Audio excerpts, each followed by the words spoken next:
Welcome to week 6 of the Gambling Show. I'm here with Yanni. How's it going, man? What's up, buddy? Don't look now, but we've both had 3 straight weeks where we not only have a winning record, but are also in the green here. So we are heating up, as the kids would say. Let's get into last week's recap. I'll start first. The first one was the Jets money line. This was a head-to-head. Yanni took the Vikings against the spread. I took the Jets, the underdog money line to win here. I lost that one. Couple of things about this game, just watching it. I think I was right in the sense to fade this Vikings team. I don't think they played well. I don't think they looked good. Sam Darnold had a bad pick. It was a lot of things that I kind of expected, but what I didn't expect and kind of what the foundation of my bet was is I said this is a big balls Rogers bet. A ton of my confidence in this side hinged on Rogers being able to beat Brian Flores and the Vikings defense. He was not able to do that. He threw the ball. I think he dropped back like 50 times. He moved the ball against the Vikings, but it was like 6 to 7 yards at a time. It was all short stuff, and he threw 3 picks too. It was the wrong side. I think that it was the right idea, but the wrong time. So I will go back to fading the Vikings here pretty soon when I see a line that I like. But took an L on that one. Next one was the Redskins -3. This was a consensus pick of ours. This one was not particularly close against the Cleveland Browns. Tug is completely cooked. The Browns organization is in disarray. The Redskins just mopped the floor with them. I think this was like a 30-point game or something. It was like over at halftime. Very comfortable bet, easy one there. Next was the Niners -7.5. This was one I felt very, very confident in, and it got off to a great start, honestly. The Niners jumped out to a 13-point lead. Everything looked good. I gave you guys the Brandon Ayuk prop bet over 100 yards. That hit like midway through the second quarter. So, like, everything looked absolutely fantastic for me. I was feeling great. The games kind of took a swing, though, right? Like, momentum in football, it's a very real thing. And when the Niners they blocked a kick, they blocked a field goal, they returned it for a touchdown. It was like a massive swing of the game for the Niners.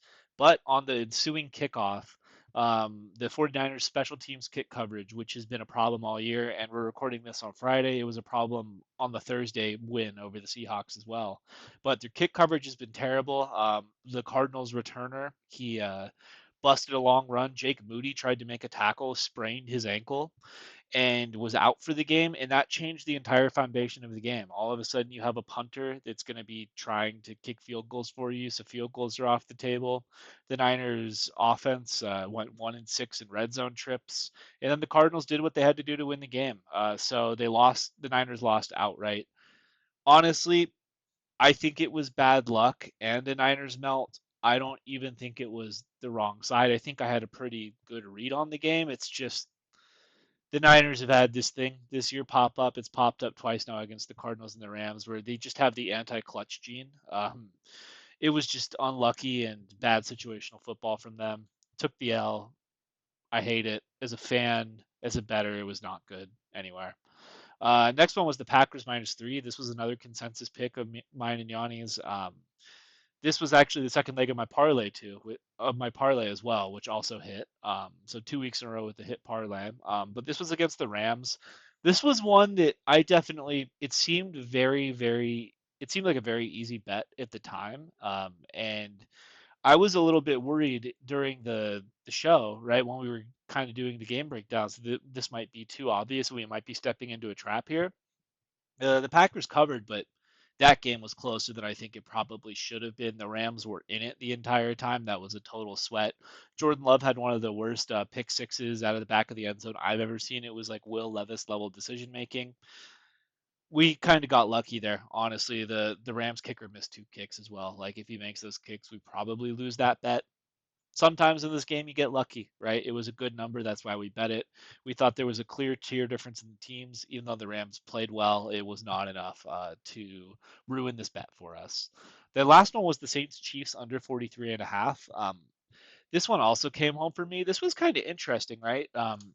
at least the way I looked at this game, because the Chiefs were so injured, is I just didn't think they would have much success offensively against the Saints, who had played pretty good defense up to this point in the season. But man, Juju looked just like he did in his prime on the Chiefs. Travis Kelsey had a big game. Kareem Hunt went for over 100 yards. Right now, Kareem Hunt is on pace for 1,700 total yards and 7 touchdowns during a NFL full 17 game season, which is insane. But the Chiefs really turned back the clock on this one. This is more of like a Saints crumble, if anything else, right? It was getting kind of close at the end. Derek Carr ended up going out on injury, and Spencer Rattler came in for the last garbage time drive. I believe it was at 36 total points at that point, and like I was sweating, right? Because it's like, oh my god, if Spencer Rattler drives down the field here and gets a garbage time touchdown, I'm gonna lose this bet by a half a point. This would be terrible. Didn't end up happening though. So I think it was good process there. It was a little spooky, but betting Mahomes unders is generally spooky. But it was another winning week for me. I'm slowly climbing my way out of the hole. The season record has climbed to 12 and 13. I'm down, or I guess I'm up or down, whatever you want to call it, to $337.46 in the red. Just 2 weeks ago, it was over $600, so I've already cut the deficit in half. But it's a big hole I dug myself, so I'm gonna continue to try and dig my way out of it. Okay, I mean, Ted hit on three of our games because we had three of the same games. No reason to rehash it. I think I got a little bit lucky, to be very honest with you, in all of them. The Ravens did their absolute best to give I'm sorry, in the two games we hit together. For the Ravens one, I think I got pretty lucky. They did their very best to give the game away at the end there. And if that Lamar blowing it, the fumble, and then the Derrick Henry breakaway run, I'd like to say, man, I really nailed that. I think I got quite lucky, and it looks like the Bengals are kind of getting back to their prime playing. I know their record's bad, but they played a great game. Squeaked out a win, man. It's good to get lucky every now and again because you do get unlucky too, right? Um, and then for the Seahawks -6.5, I just nothing to say except for it says a lot more about the Hawks than it does about the Giants. I cannot believe that's where I blew it in terms of having a perfect week this week. Dude, that one to me, it was like, oh yeah, like I didn't even have to think about it. And I'm doubling down on it, as you guys will see later in this week. Bummer, bummer. You just lost a weird game where I probably thought the Hawks were a lot better than they were. They're probably an average. There's a debate going on between me and Ted. Are they a bad team? Are they an average team? Are they a below average team? Certainly now it's looking like Ted's in the lead on that one. Parlay hit for $350. Another potential return of 561 that did not come back. But the total cost was 400.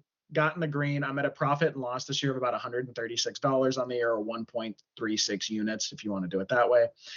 Season record 14 and 11. Hopefully you keep it going this week.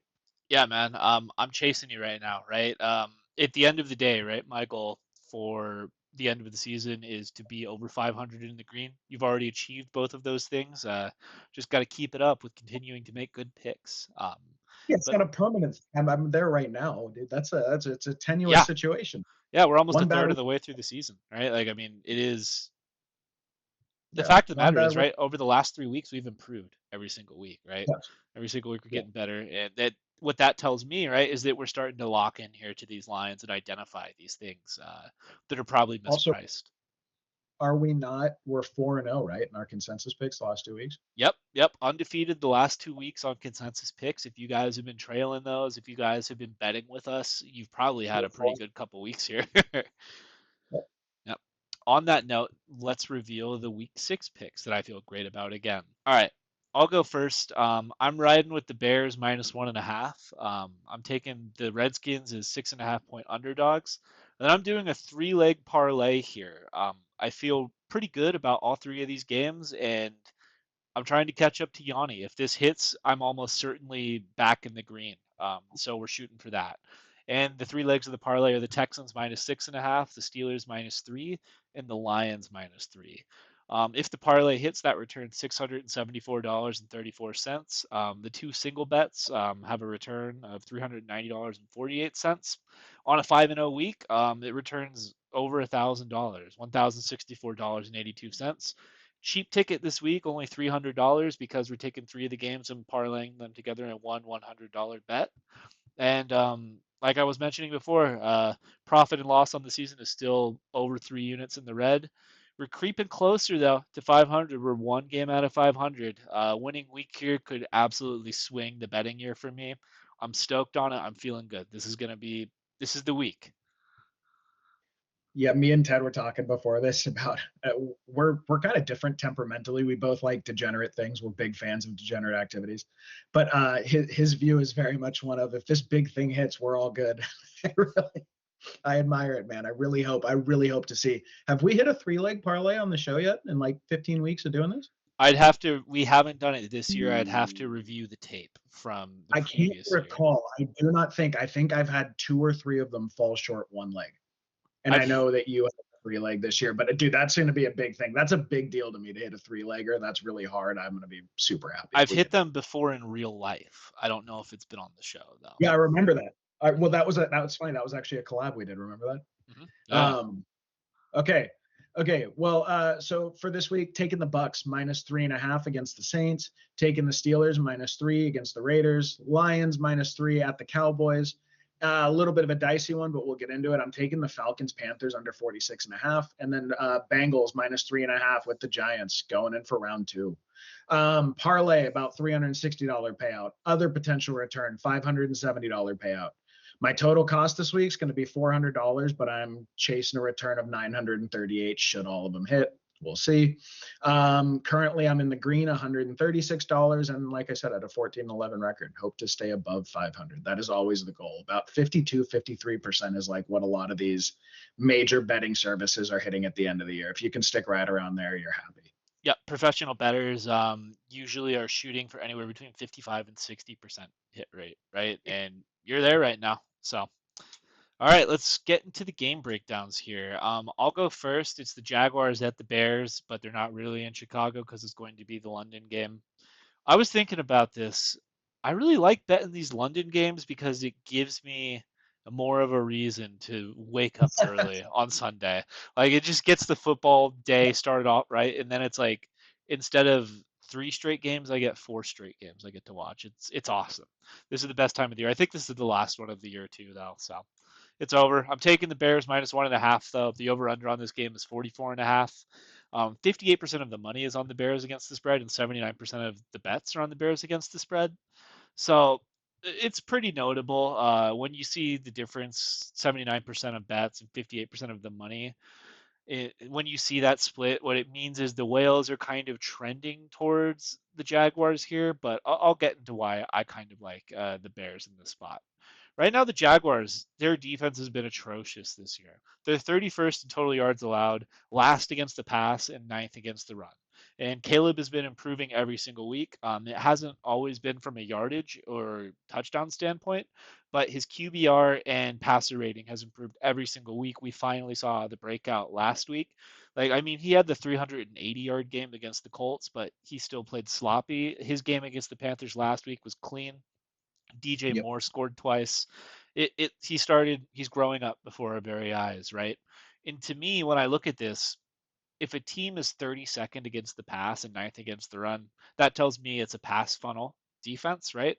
In this Bears O line, I don't think they're very good, and I don't think they'll have success running the ball. So I think it'll be on Caleb to win this one. But the kid's growing up, and I really like him in this spot. And on that same note, right, the Bears defense is seventh in total yards allowed. They're sixth against the pass and 18th against the run. So the Jaguars, they scored 37 points last week, right? And they beat the Colts outright. But I think that a lot of that success that they had to do with the Colts defense being terrible, right? And this Bears defense has teeth. They're a completely different animal. We saw what they did to the Carolina Panthers last week. The Panthers have been like just carrying my fantasy teams. Like Andy Dalton has been like my savior so far this year. I've been so happy that he's gotten the Panthers offense moving, right? But they just ran into a buzzsaw last week against Chicago. They really couldn't do anything except for Chuba Hubbard breaking one long run. I think that Trevor is going to find something similar here. I think that it's going to be a total just difference in the quality of opponent he's playing. I think he's going to look more like the high character Anthony Richardson this week than he will like looking like he's back, right? Another trend, I guess, that's kind of in my favor is that betting favorites in London have an overall record of 22, 11, and 1. If you recognize that stat, it's the exact same from last week, but just another one in the favorites column, right? Because the Vikings beat the Jets. I don't know how relevant that trend is, though, just considering the fact that the Jaguars are really the pioneers of the London game, right? The Jaguars do this every year. They're used to the travel schedule. So I'm kind of interested to see whether or not this is really going to be a neutral site game or whether or not there'll just be more Jags fans there, right? Like those London people, I figure they got to be showing out for the team that, comes and hangs out with them every year, right? So I don't know. To me, 1.5 minus 1.5 is a great number. The only scenario the Bears win and don't cover is if it's exactly a 1 point win for them. I think that this, I don't know. Like, I just think this Jaguars team is in a bad spot. I still think they're fundamentally broken. Doug Peterson looks like he just wants to quit on the sideline sometimes. He looks like he wants to pull his hair out. He doesn't know what to do with this team anymore. I think the Bears are on the come up. I still don't think the Bears are like totally there yet, right? They're still going to continue to grow, but I'm comfortable taking Caleb in this spot and what I feel like will be a good stylistic matchup for him. Give me the Bears minus 1.5. Thoughts on that one? I like the pick because I took a long, hard look at it, like I told you. To me, it is just if I feel like there's enough weirdness that I'm feel like I'm guessing a little bit, I didn't want to do it. And for me, the Bears are an extremely young team. They're traveling overseas. They're not used to this at all. And then the Jags are very used to this, and they do have a little bit more veteranship on their team. At least in terms of Trevor Etienne. Those guys have done this a few times. I don't know if Ingram's going this week. Um, but yeah, so to me, it's more just like an age and experience in a weird setting in London. If this game were in Chicago, I think I would have for sure hammered the Bears, but I still think you're going to get it. I think the Jags are a bad football team that are going to beat worse football teams. They're not going to beat average to above average teams. And I think with the Bears defense and the way their offense is playing, this is at least an average team, if not a little bit above average. If they had an O line, I would call them well above average, right? And Caleb's taken off like a rocket, man. I loved his mic'd up this week. I think you made a great pick. I think it is going to come up. Yeah, this is definitely one of my favorite defenses in the league, right? Like I'm still a little bit sketchy on at least how I think Caleb's going to do, right? Just because he's so young, but Yeah. the defense is a rock solid, consistent, right? And I think they'll Oh, be able to abuse Trevor here. So give me the and Bears. yeah, I'll be up at 6:30 in the morning watching this with my I cup of would coffee. expect an interception or two from Trevor for sure this week. Yeah. All right, next one is also mine. It's the Redskins going in to Baltimore to play the Ravens, the matchup of the Maryland teams, and I'm riding with the big dog here. I'm taking the Redskins plus 6.5. The over/under in this game is 51.5 points. 41% of the money is on the Redskins against the spread, and 57% of bets are on the Redskins against the spread. So there's a slight whale lean towards the Ravens here, but it's nothing major. Is the biggest Jaden Daniels fan on this program. I felt like one of us had to be here for the Lamar Jackson versus baby Lamar Jackson matchup. I'm happy to do it. The Redskins are revitalized on offense, right? Jaden Daniels has looked great this ever since the Monday night matchup against the Bengals. It's just been a totally different look. Cliff Kingsbury has opened up the playbook here, and they're starting to push the ball down the field. And this Ravens is 31st against 31st against the pass, right? So I think that Jaden's going to have some success throwing the ball around here. The Ravens are riding a 3-game win streak, but it's been a little weird at spots, right? Like there was the Cowboys game where they got up huge and then almost let them back in the game. There was that Bengals game, which to me was a total 50-50, but it was back and forth. So even though they're playing well right now, right, and they've kind of, I would say that the public perception of them is closer to where it should be as a football team. Like when they started out 0-2, people were like, "Are these guys not making the playoffs?" I think they're very clearly a playoff team. They're very clearly good, but I still don't think they're completely right yet. They look a little weird, especially on defense. I really do think they're missing Mike McDonald, even though that guy can't be a head coach clearly. The Redskins are bad everywhere on defense.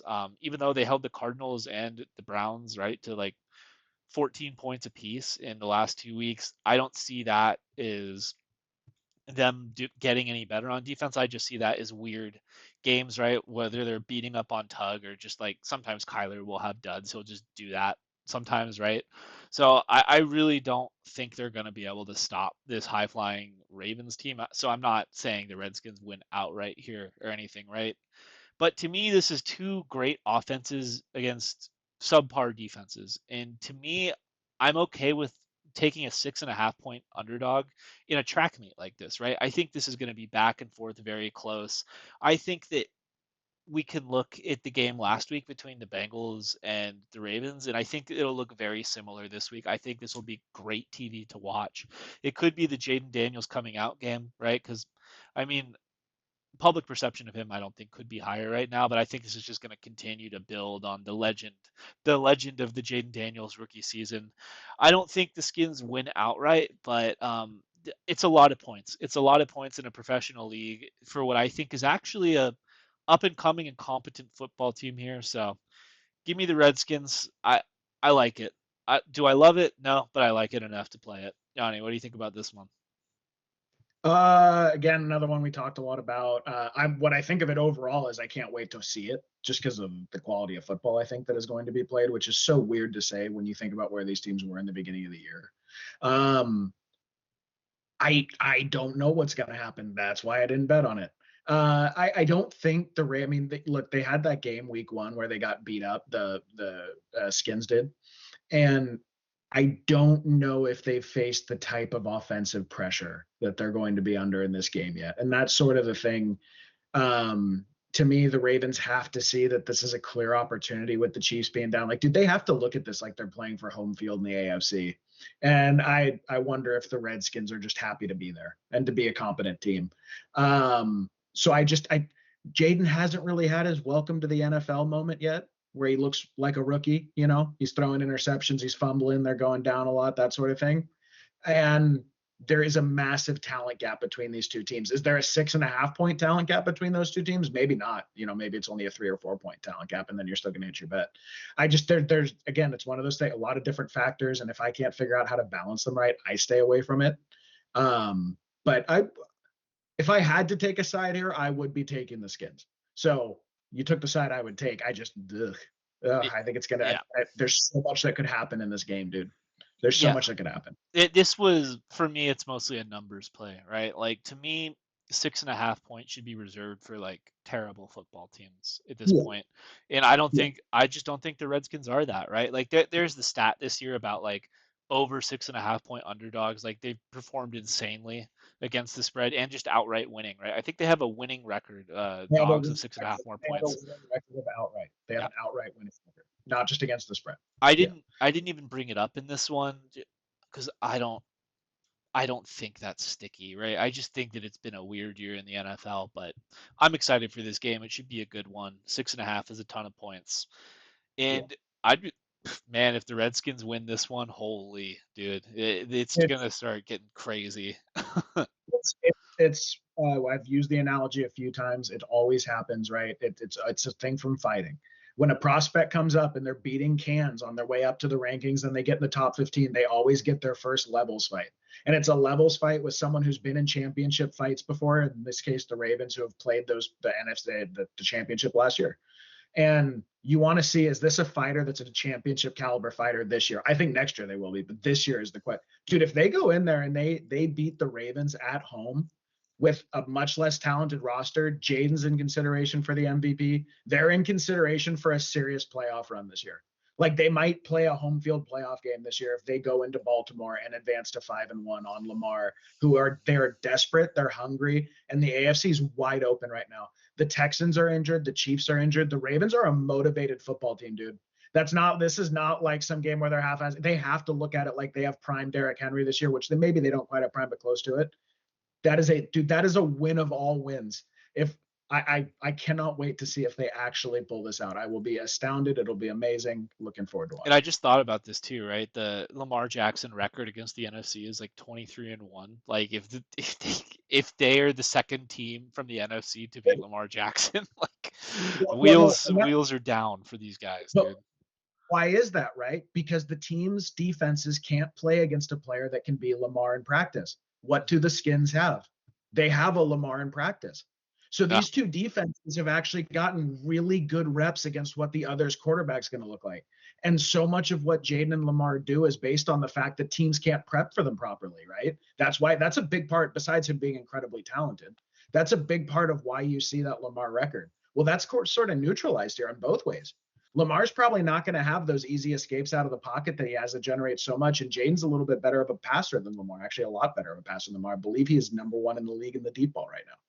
So it's really interesting, dude. That's going to neutralize a lot of that. These defenses have both been going against a Lamar and a baby Lamar all week. Really a cool matchup, dude. Yeah, Really cool. I think we got a live dog here, but we'll get to the next one. I think so. I think so. I've been taking weird games this year. I don't know why. I've been just weird rivalry games that I'm probably going to sweat out, and this is going to be one of them. And I'm taking the Bucks minus 3.5 at the Saints. Bucks at the Saints, man. That's a tough game to bet on, right? But both the whales and the public agree with me. 78% of the total dollars bet, 71% of the numerical bets against the spread on the Bucks. So consensus from the public and from the big spenders. This is Spencer Rattler's debut. Will he struggle? Ted's a big Spencer Rattler guy. I don't mind him. Like, I thought he was okay or pretty cool. I thought he might push Derek Carr for starting this year, but that was more a Derek Carr take than a Rattler take. But rookie QBs, 5-15-1 against the spread in their first three starts since the end of the 2023 season. So right off the bat, if you're just doing a trends bet, you have about a 25% chance that Rattler can cover the spread, and that's not considering other factors in this game. The Saints have just sort of been banged up here and there. I believe Taysom Hill is still out. Olave had the hamstring issues going. A lot of their offense has been carried by the fact that Shaheed and Derek Carr are hitting those bombs. That is where their explosives are coming from. Kamara's been productive, but he hasn't been explosive like he was when he was younger, right? I don't know if Rattler and Shaheed are going to hit 50-yard bombs in Rattler's first game, right? So the Bucks are playing really well. Baker's playing the best football of his career, and what I actually think is a boost to the Buccaneers offense. They don't feel obligated to give that moron Ronnie White, Rashad White. Rashad White. Sorry, I was thinking of the picture of Roddy White they put around this week. Rashad White. He's a horrible football player, dude. Objectively bad. There was a fun fact that the D tackle that had the interception this week on Mahomes hit a faster speed on the field than White did during his 55-yard breakaway run. It was ugly, dude. So to me, he's out. I actually think Bucky Irving, being their lead and premier back, he's top 5 to 6 in every single rushing efficiency metric this year. Okay. I think this team will look fundamentally different in the run game when they're not wasting their time with dead touches to White. So I think that's going to be a boost. I think we see that be very sticky moving forward on the rest of the year. And in general, the Bucks receivers, dude, Godwin looks totally healthy to me. He's back to being the slot god that he was always born to be. And Baker and Mike have such a good chemistry, dude. Mike is a bona fide Hall of Famer at this point, bona fide Super Bowl champion. I think the narrative about Marshawn Lattimore shutting him down is a little overrated. One game he came in with a hamstring, and another game he injured the hamstring in the game. He's been hurt 2 of the last 3 games they played. I saw people saying, should I bench Mike Evans this week? You don't ever bench Mike Evans in fantasy. And I don't. I think that's been inflated. I'm always telling Ted, you've got to consider context and narrative, not just the literal numbers. He's too much of a numbers guy. It's a little too much on the numbers with the Mike Evans thing. And lastly, Dennis Allen, 26-49 head coaching record all time, 30-43-2 against the spread. He's not a good football coach. I thought for sure he was going to be the first coach fired this year. I think Kubiak kind of saved him from that a little bit. He's bad. He's a bad coach. And the Buccaneers coaching staff, I think, is very good. I think they're very, very good. Are they an incredible coaching staff? Maybe not, but a lot of those guys, I believe actually all of them were there for the Super Bowl run. It's a mismatch on almost every level. Give me the Bucks. 3.5. It's not the best number in the world, but I do think they clear them by a touchdown. Yeah, you're on the wrong side of the hook here. But listen, I will always co-sign on fading Dennis Allen as a football coach or as a competent leader of men. In terms of like what the trend bettors would say, right? You are betting on a road divisional favorite. Usually the home divisional underdog is like the trend betting spot that you want to hit here, but I think that you're onto something with this Bucks team being sticky and a legitimate football team. In the Saints, they had the hot 2-0 start, but they've regressed here. Like it's just a fact. Like they're kind of regressing to what they are as a football team, right? It's not to say they're a terrible football team. I don't think they're like a bottom five team or anything, right? But they're just missing certain things, and they just can't do certain things, and they're losing football games because of it. Um, I don't really know on Spencer Rattler yet. I'm just anything that is not Derek Carr. I think is a good thing. I am like a Derek Carr hater.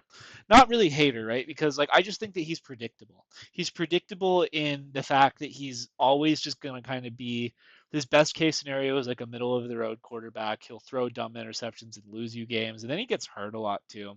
So I think the Saints will be better served moving on from him. Maybe Spencer Rattler gives them that next step. We'll see, but I think you're on the right side here. I'm not beholden to trends. I'm not beholden to just betting exclusively on trends. I think that context is important here, and you've got the context right on this one. All right, next one is mine. The Texans are going into New England to play the Patriots, and I'm taking the Texans minus 6.5. The over/under in this game is 37.5, so not very many points. 83% of the money is on the Texans against the spread, and 83% of bets are on the Texans against the spread here. So bettors are kind of hammering the Texans here, and I am too. So good news for Houston. Joe Mixon looks like he'll be back this week. He's listed as questionable, but there was a beat reporter that said he's the right side of questionable. I would be shocked if he doesn't go. Nico Collins is going to miss this one, but Diggs, my favorite wide receiver one, is going to pick up the slack here. It's the benefit of having three great receivers on your team, right? Like even if a stud like Nico Collins goes out, I think that the other guys will be able to pick up the slack. I don't think there's going to be a massive gaping hole in this passing offense led by C.J. Stroud, who, by the way, is fantastic, right? Drake May is debuting this game, so the Patriots have finally pivoted here. I think that it may or may not be right. I'm not the big you should make your quarterback sit a full season thing, especially if your team isn't very good. But this is a rough spot to give him his first start in. This Texans defense is vicious. They beat up Caleb Williams in week 2 when they played. Caleb was getting hit and just crunched. They're fourth in total yards allowed, third against the pass, and 17th against the rush. So if anything, right, they're probably a little bit easier to run on than they are to pass on. And Ramondre Stevenson is out, the best player on the Patriots offense. So it's Yeah. like you're throwing your rookie quarterback out to the wolves without your best running back, right? What's the best thing for a rookie quarterback to have to help them be successful? The run game, right? So Antonio Gibson, I like the player. I think that he kind of got a raw deal in Washington, but I don't think he's as good as Ramondre. I think this Texans defense is tough, led by D'Amico Ryans. I think it's just bad news all around, right? So 6.5 points is a lot to lay here, but I just think this matchup it's a complete mismatch from a talent perspective, right? The Patriots, they had their surprising week 1 win over the Bengals. They took the Seahawks to overtime in week 2. And since then, like the secret's out. This is not a good football team. This is kind of it's just what their roster is at the moment, right? It's not to say that Gerard Mayo is a terrible coach. It's not to say that they'll never get any better, right? But this is just kind of where their talent is, and the Texans, I think, are going to be a favorite in the NFC or in the AFC to potentially make a Super Bowl here. So I don't see how the Patriots are going to be competitive in this one with all of those factors. I get that I'm on this wrong side of like the 6.5 point favorites and underdogs thing, but again, I'm not afraid to just bet against the trend if I don't think it's sticky. I don't think it is here. Texans 6.5. I'll take it. You got any notes on this one? Um, I think you absolutely picked the right one. We don't show each other our picks before this. I sort of wish I had taken a longer look at this. I don't know what scared me off. I guess Drake May not knowing what he's up to. I've lost 2 or 3 6.5 point spread bets this year. Maybe I'm being a little emotional about it, a little bit irrational. I should have taken a longer, harder look at it because I think it's a really good pick. I think you're spot on. Also, Ramondre was announced out after I made my picks. That may have swung me to it. I'm not sure. But yeah, dude, I mean, I think you're right. I would have waited one more week to roll May out. Apparently, the issue was the locker room was ready to revolt, but I probably would have waited one more week. Yeah, and I guess to for the fans, I guess, right? The fun little fact. This number was hanging at 7 all week. It was Texans -7 basically all week. Today it finally moved to the 6.5, which was enough to push me over the edge. I still think it's a complete mismatch, but I wasn't really eyeing this game as something I wanted to pick at 7. When I'm getting the right side of the number like that, though, that just completely tipped me over. I love this pick. It's the first leg of my parlay, right? Like I feel comfortable enough to put it in a parlay. I've won 2 parlays in a row, right? I want to keep that going, but I think this should be a smash. I don't think this one will be particularly close, and I think there's a chance the Texans go over that 37.5 total by themselves. Like this could be a blowout here. We'll see. Tough spot for Drake May. I think we'll get a better idea of who he is as a quarterback next week, though. Yeah. Well, I'll just tell you what the path looks like, by the way. If that game doesn't hit, here's why it doesn't hit. Christian Gonzalez locks up Diggs. Mixon is not fully healthy coming off his foot, and Dell has not been fully healthy this year. There's a path. We'll see, but I will revisit this. If it doesn't hit, I bet you it's because Diggs couldn't shake Christian Watson, Mixon wasn't really healthy, and Dell is still banged up. We'll see. Diggs That over 100 receiving yards, hammering. against Christian Watson, that would be the best career game any wide receivers had against Christian Watson. I love it. I love the bullishness, but that's a tough ask. I am the That is a Diggs truther, dude. Like he's got the best, one of the best quarterbacks in the league, right? Like, yeah, eh. dude, it's nothing about Diggs. It's that Christian Watson might be the best or second best one-on-one corner in football right now, the best lockdown corner. That's all. It's nothing about dude. Diggs or Watson's destroying people, or Gonzalez is destroying people. Hey, we'll see. But I'm just saying that is the path. If I see a path, that is a path. Okay, so we have a consensus on this one. Steelers at the Raiders, much to Ted's chagrin. The Steelers, it's been a developing storyline all year. Probably twice a week, me and Ted will send each other something that's like, look at these people asking for this player. They think they're getting this player. It's been a really fun. It's meant a lot to me to bash this team with my buddy. Okay, and it's been a developing storyline here that we're keeping going this year. So it hurt both of us to have to consensus take the Steelers -3 at the Raiders. As you guys can see, 77% of the number of the bets, 75% of the money, consensus with the public, consensus with the whales, consensus with Free Tendies Fantasy. 4-0 on these in the last 2 weeks. If you guys have been trailing them, I don't know, you're probably up like 4.5 units, something like that, or maybe like 3.8 units, somewhere in there. Steelers coming off a tough loss Sunday night. I don't really know, did the Cowboys defense finally show up like they were last year? Did Justin Fields' limit finally get reached of just sort of what he's going to be in this offense? I don't know. There was some discussion about, is he getting benched? So Russell Wilson is off their injury report now. And I don't know, if you guys caught it. Arthur Smith made this comment, something along the lines of like, we need a quarterback that cares about football, not social media. So I can't believe he just came out and said that the first day Russ is healthy. And then the report followed that the locker room is obsessed with Justin Fields, whether it's the locker room, whether it's the coaching staff, the culture. They feel like he's the right guy for their culture moving forward. Albert Breer did a segment on it with Colin Cowherd today too. So, how much stock do you put into what happened last week? I'm not sure, but I'll tell you what, this is a whole different thing, dude. This is the Raiders. They're a bottom third of the league defense and passing defense in particular. They're not great. They're just a banged up, culturally fractured team without Devontae Adams. I think Fields has actually stepped up with the QB competition, understanding he has a chance right here. I think the coaching staff believes in him enough. So there are some concerns, right? George Pickens has been weird, just weird. I said it last week, dude, about like, imagine how crazy Antonio Brown is, and we did not hear word one out of Pittsburgh about it. We've heard like 17 things about George Pickens' issues the last 2 weeks. So like, if he's like 40% crazier than Antonio Brown, I'd love to know what goes on behind closed doors there, right? We don't know. So one of two things is going to happen. He is either going to implode the culture, a one-man wrecking ball through the what was a pretty firm culture, or he's going to be a squeaky wheel game, and he's going to finally get fed, and he's going to get his 126 yards and 2-touchdown game, and things are going to be back on track. I would assume they value the player well enough. Ted has been very insistent on this. I was a little worried. I'm starting him out of necessity with injuries this week in a bunch of leagues, that he is their best chance to move the ball in big chunks up and down the field. And he is. And Fields has really favored him. Target share, air yard share, usage, first read share. Last week, something weird happened between him and the team. I don't know. So we're going to find out a lot. That is a little bit of a concern here.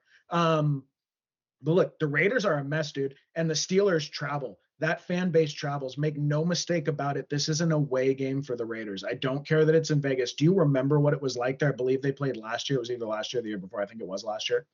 Um, that was a home game for the Steelers. This is a home game for the Steelers. I would guess the Raiders will be using silent count in their own dome. Zamir White out, Devontae Adams out, quarterback switch midseason after you've been alternating them year by year. It's a mess, dude. It's a mess. Stick to tackling grown men to the ground, Antonio Pierce. That's what you were made for, my friend. That's what you are made for. You are not an executive at this level in the league. I'm sorry. Some guys can do it, most cannot. The cross section of people that are physically able to play middle linebacker in the NFL and mentally able to be a CEO of a team is extremely small. Very few people. You're talking about a fraction of a percent of human beings have ever lived that can do both. And as it turns out, Antonio Pierce can do one, precisely one of those activities. This is the spot that the Steelers defense tees off on another bad team. Yeah. Oh, and fuck you, Ricky. Fuck you.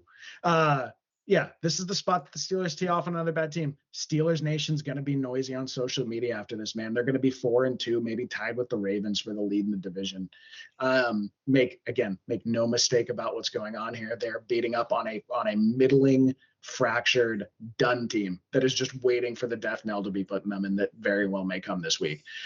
I think Fields has a huge week. I think Najee finally scores. And if Pickens is not in the doghouse, I think Pickens has his first breakout game of the year. Give us both the Steelers -3. Yeah, man. And honestly, at this point, because this one hurts me to say, because I really like the Raiders coming into this year, right? Like I thought that they would be better than people thought. I didn't think they'd be a playoff team or anything, right? But I thought they'd be like respectable. I liked what Antonio Pierce looked like he did at the end of last year, but it's done. It's done for the Raiders. They gave up 38 points to Bo Nix and the Broncos, dude. They're absolutely toast. They need to fire Antonio Pierce right now, right? Like they're starting Aiden O'Connell this week. Like their head coach, you cannot be a stable organization and constantly flip flopping on who your quarterback is. And Gardner Minshew, he's had some bad picks this year, but he's at least been able to score points, right? It's a yikes, man. Like this Steelers defense, they're not great by the numbers, but what they are really, really good at is making huge impact plays, game-changing plays. TJ Watt sack fumbles, right? Like a big pick six from Minka or something. They blocked a kick last week to score 7. So like everything just points to this being a rout to me. Mine only 3 points is a great number, right? Like I think we're catching huge value here in the market overreacting to the Steelers team looking bad. I think people got way too excited about this Steelers team starting out 3-0. Even Yanni said, "Well, they're probably going to play a home playoff game, right?" Like No, I that. thought they were playing for that. I thought they were potentially in the mix to win a playoff game this year, whether it was home or not. I thought they would maybe make the wild card and could make some Yeah, noise. because Not you so look at their schedule, right? Like when the Steelers schedule came out, like it looked very, very hard. But now with the way the NFC North teams have kind of been crumbling, right? Them starting Fields out of the gate instead of Russ, like they got off to a surprising 3-0 start, and I think there was just too much excitement about what this football team is, right? Then you lose to the Colts, you lose to the Cowboys, and now all of a sudden the Yinzers are panicking, right? They're saying the Yinzers are calling to get Russ in there. So I'm seeing Yinzers say, yeah, Russ would make this throw. We need to bench Fields, right? So I think it's just value here. I think it's value regressing to the mean. The Steelers team is not a good football team. The Raiders are even worse though, and this is a George Pickens explosion game, man. He's gonna go off. I don't think they'll doghouse him if they're serious about this one. The Yinzers will be annoying. They'll be tricked into thinking they're a good football team, and it will regress back to the mean later. I But mean, they may slide into first place in their division with a win here. So yeah, yeah, I would assume they're not going to bench Pickens. I'd hope not. this would not be a consensus pick of ours if it wasn't just a slam dunk, right? This is enough of a slam dunk for me to be in the parlay. Yep, it's the Steelers. The Steelers are the side here. Bet confidently in this one. Okay, so this was what I was referring to when I said sometimes me and Ted will look at each other's bets and get a little bit jealous, right? Like, oh man, that was probably the right call. This one didn't feel great to me. What I noticed was 46 and a half, 46 and a half, kind of a bigger number, not massive, but kind of bigger, right? And nobody agrees with me. Not the public, not the betters. I'm the jackass, right? That's fine. That's how I feel about the game. So I'm fading the public. I'm fading the whales, and here's why. The Falcons actually have a very good secondary, dude. Those playmakers. I was dying. I was begging for the Niners to sign Simmons off the street, dude. He should never have been a free agent for as long as he was. I love the player. I think he's an excellent safety. Jesse Bates is one of the best safeties in the league. AJ Terrell, they have a very, very good secondary. They've just played really good teams. And I know they had a shootout last week. Dude, that's just a divisional game where they got in this weird groove where they're in a shootout. Sometimes teams play and they just both say, we're not playing defense. We're going to town. I think that's more what happened last week. Um, so in that spirit, I don't see the Panthers being able to pass the ball here, and their defense is really bad. I don't see any incentive for the Falcons to air out the ball. I don't know why they would. I think both of these teams want to be really run heavy. I think both of them want to control the ball. I think the Falcons' easiest path to victory is just to control the ball and run the game out. I think the Panthers will get into a situation where they cannot move the ball unless they are doing those grindy runs. And Canales' run scheme's really good, and Chuba's been really effective, and they will probably get their yards, right? It's a run funnel defense to some extent anyway. Um, but what that all spells to me is low play volume, low play count, 7 minute drive, 6 minute drive. Bijan's hamstring's a little bit banged up too, by the way. Deontay's the best offensive piece, probably. Whatever, a little bit of a debate, but he's their most explosive offensive piece there. He's been injured. Andy Dalton had his worst game of the season last year. You start to get tape on Andy Dalton in this system and see what he likes to do, especially after a few weeks. You would expect some regression there. Just overall, right? Low plays, lots of running, lots of defense. I think the under is going to hit here. 46.5 too is not a small number. Like that's not a vanishingly small. I think the Niners and Cardinals last week were 49.5. So they're saying about a field goal less offense from those two like juggernaut offenses. I like the number. I like the bet. I expect the Panthers to do very poorly in this game. And I think the Falcons will just grind out the easy win on the run. I think they might run it like 35, 40 times.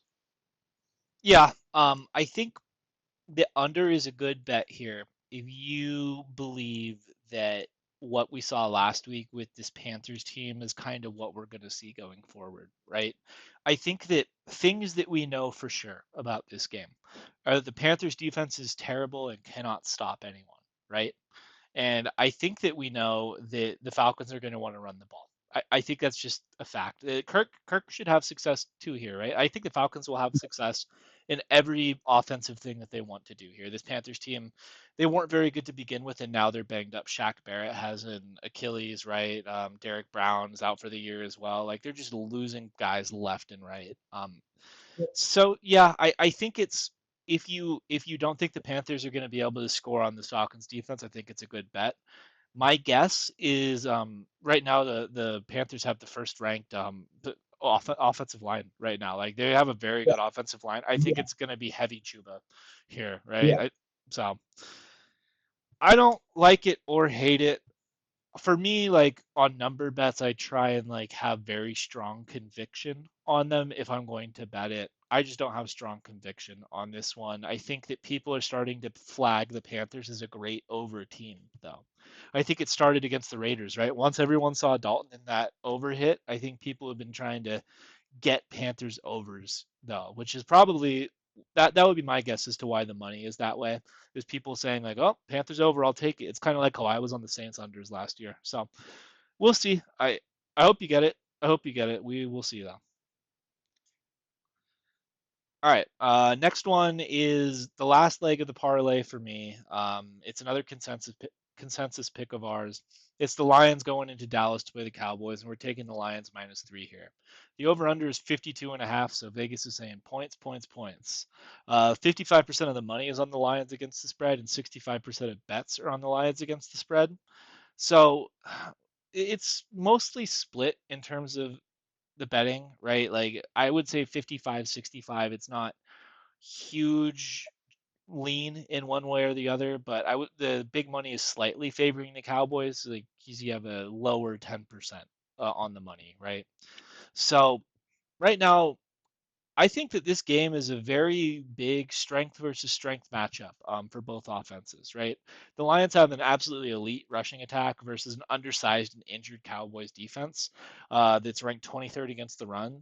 They have no Micah Parsons or Demarcus Lawrence. Those two guys aren't great run stoppers by themselves, right? But they're like two of the best players on their defense. So there is no situation missing them is going to be better for your football team. On that note, right, the Cowboys offense, their strength is throwing the ball. The Dak CD connection. Now Tolbert is popping up in the box score. Jake Ferguson is a constant presence in this offense. And the Detroit secondary has struggled this year. The last time we saw them was out against Seattle. I think they had like 5 or 6 holding penalties in the secondary, extending drives. Gino had another 50 drop back game where he was just scoring at will, right? So I really do think that this is strength versus strength here.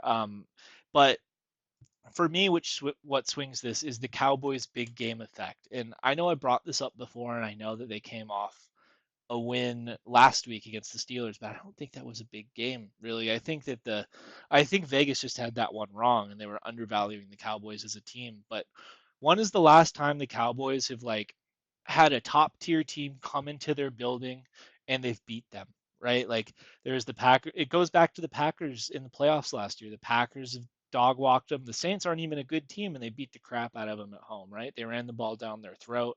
The Ravens also ran the ball down their throat. I think they rushed for like almost 300 yards against this defense.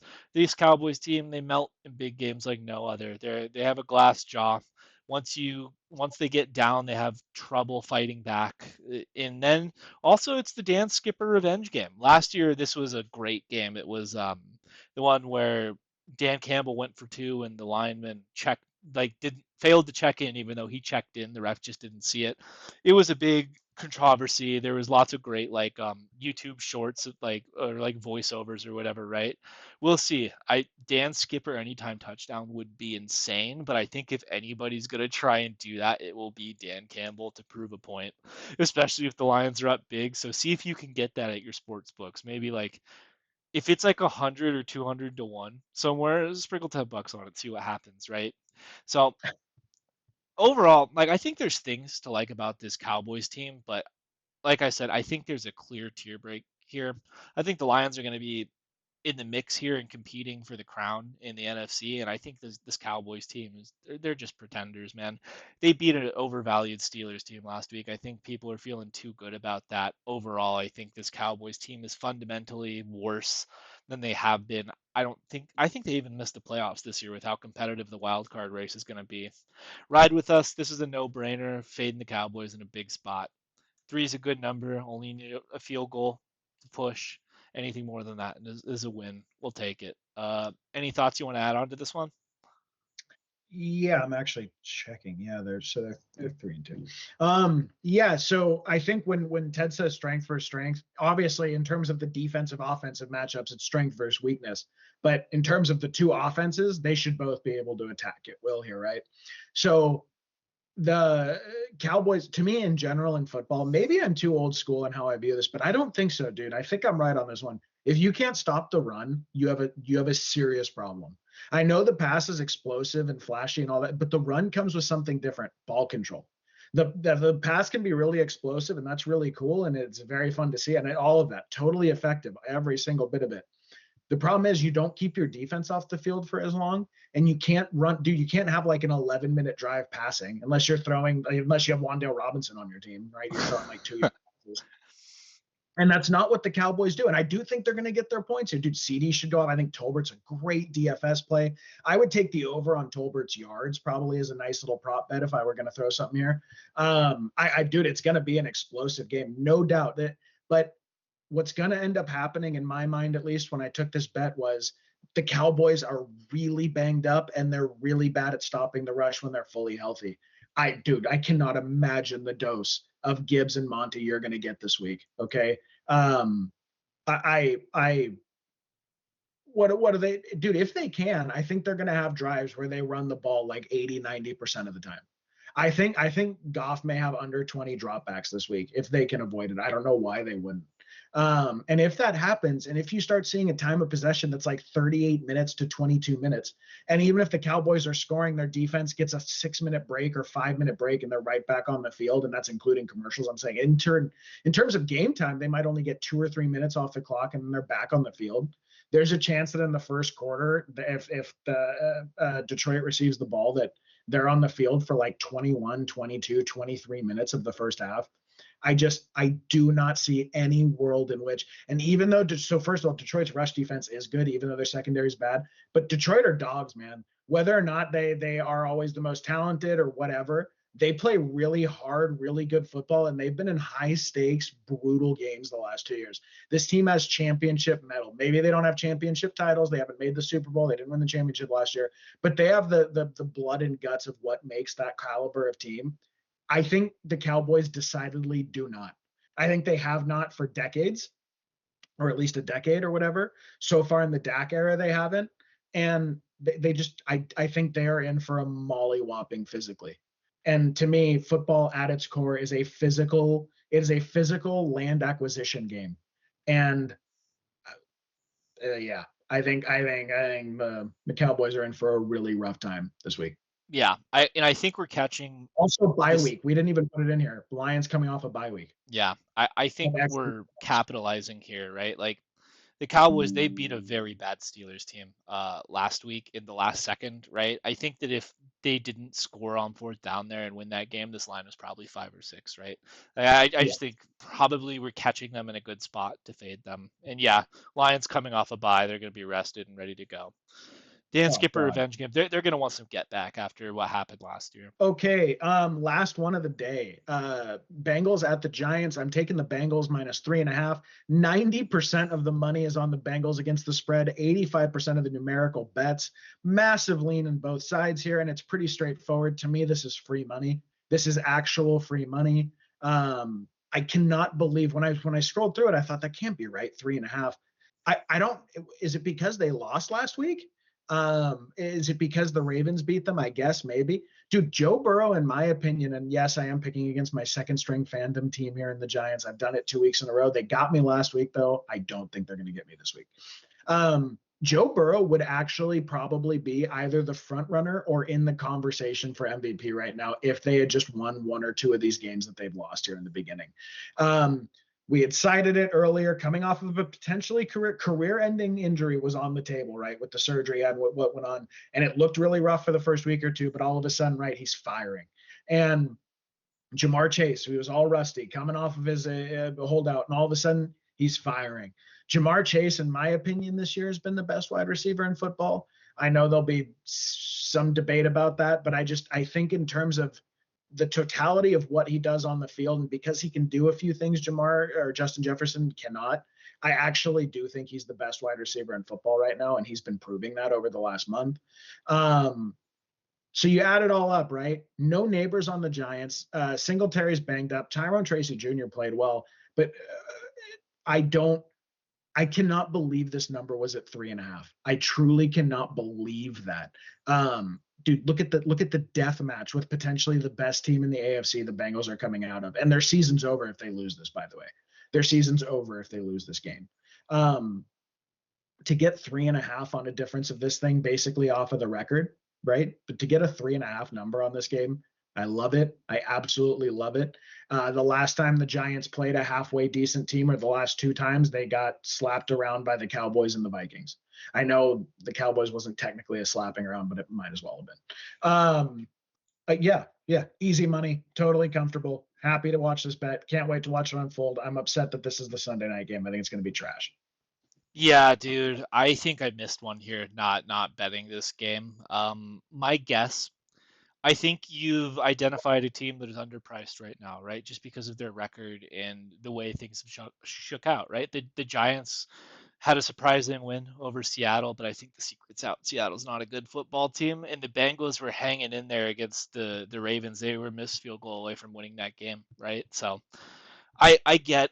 I think you're onto something here buying this team low at this number. You're on the wrong side of the hook, but with a tier difference like this in talent, I don't see how they'll have trouble covering this, right? Like I think the Bengals defense is not good, right? They can't stop anyone. That's not like lost on me at all. But like, you're asking Danny Dimes to go into a shootout here is what you're doing, right? Like, Yeah. and even though Danny Dimes has played a little bit better, do you think he's capable of scoring 30 points on any team? I don't think he Well, is. And I think this Bengals team has the upside of going over 40 on this Giants porous pass defense. It just, the math doesn't math here. I missed it. If I had thought more closely, I probably would have taken out my Redskins plus 6.5 for this one. I like it so much. This is one of my favorite bets on the board. I'm bummed I missed it, but I'm glad you identified it. well, At this is a real thing. Just keep in mind, this is real. We are going to go into a game. Say they're both bad defenses. I think the Bengals are better, but this is happening. It's going to be Joe Burrow, Jamar Chase, and Higgins versus Daniel Dimes, Slayton, and Wandale. That's actually the matchup. Think yeah, about dude, it. it's It's it. wild. I get that the Bengals have not. They've been under expectation here, right? Like 1-4 is not how they drew it up, but Joe Burrow's playing well, right? Like I've said this before, he is the franchise. When your franchise is playing well, and then all of a sudden Jamar Chase looks like he's shaking off the rest, like I don't know. I wouldn't want to see them in the playoffs if I'm an AFC team, right?